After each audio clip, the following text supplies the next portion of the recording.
Hello everyone, this is teacher Apogee as usual. As you know, I am going to teach you English lesson very better. You are going to get how you can use some words in English and you are going to get benefits as I have said. Let's kick off our lesson. Let's kick off our lesson which is about ministry. We are going to teach you how you can pronounce this word, ministry. Ministry is the government headed by minister. Mu by'ukuri ministry ni umutwe mu by'ukuri uyoborwa na ministry. Ni icyicaro kiba kiyoborwa na ministry tukita minister. Ministry in Kinyarwanda ni ministeri. Hanyuma tuzareba minister ari iki mu isomo rikurikira. Ministry is the government headed by a minister. Some examples, dufite zimwe mu ngero zitandukanye kugira ngo tubereke uburyo ki mu by'ukuri iri jambo ministry warikoresha mu nteruro.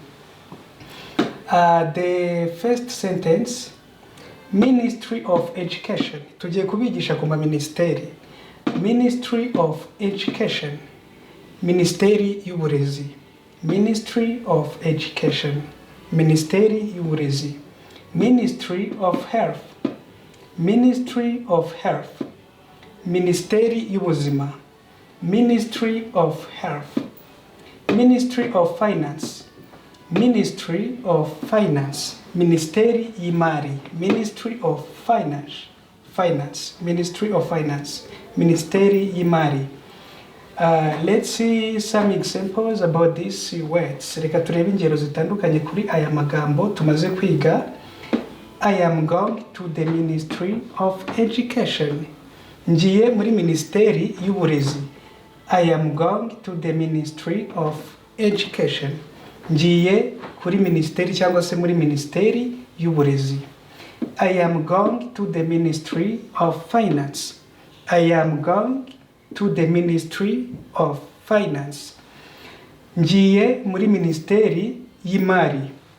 Ministry of Justice. Ministry of Justice is ubutabera. Ministry of Justice. Ministeri cyangwa se ni ministeri ishinzwe mu by'ukuri ubutabera, ni ministeri y'ubutabera mu by'ukuri iba ikemura cyangwa se ishinzwe gukemura ibintu biba bitameze neza. Ministry of Justice, Ministeri y'ubutabera. Let's see an example. Reka turebe urugero. Ministry of Foreign Affairs, Ministry of Foreign Affairs. Iyi ngiyo noneho ni Ministeri y'ububanyi n'amahanga. Ministry of Foreign Affairs, Ministeri y'ububanyi n'amahanga. That's great. I am going to the Ministry of Foreign Affairs. Ngiye kuri ministeri cyangwa se ngiye muri Ministeri y'ububanyi n'amahanga. Repeat it. I am going to the Ministry of Foreign Affairs. Ngiye muri Ministeri y'ububanyi n'amahanga. Let's continue. I am going to the Ministry of Foreign Affairs as we have seen. Ministry of Culture and Sports. When we say Ministry of Culture and Sports, tuba tuvuga ngo ministeri ishinzwe mu by'ukuri ni Ministeri y'umuco na siporo. As you know, Ministry of Culture and Sports, Ministeri y'umuco na siporo. Let's see an example. Reka turebe urugero. Tomorrow I will go to the Ministry of Culture and Sports. Tomorrow I will go to the Ministry of Culture and Sports.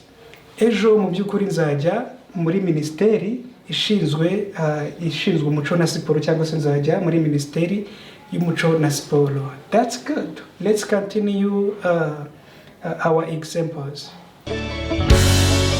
Continue our lesson. Ministry of Transport. Ministry of Transport ni ministeri ishinzwe gutwara abantu n'ibintu. Ministry of Transport ni ministeri ishinzwe gutwara abantu n'ibintu.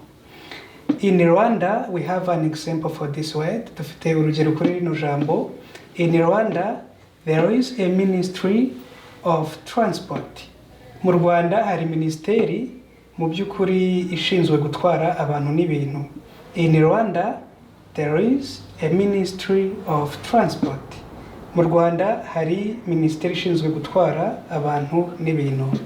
Ministry of Trade and Industry. Minisiteri y'inganda n'ubucuruzi, cyangwa se twavuga minisiteri y'ubucuruzi n'inganda. Ministry of Trade and Industry. Minisiteri y'ubucuruzi n'inganda. We have an example for this word. Dufite urugero kuri rino jambo. The Ministry of Trade and Industry are good. Minisiteri mu by'ukuri y'ubucuruzi n'inganda ni nziza.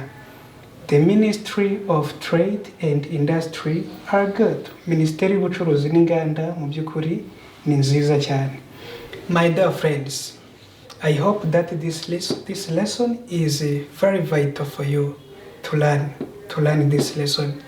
So try your best to memorize this lesson very well. It will help you to speak English very better. So let's say that we are finished to teach you this lesson of English. Let's meet for the next lesson. See you. Bye bye.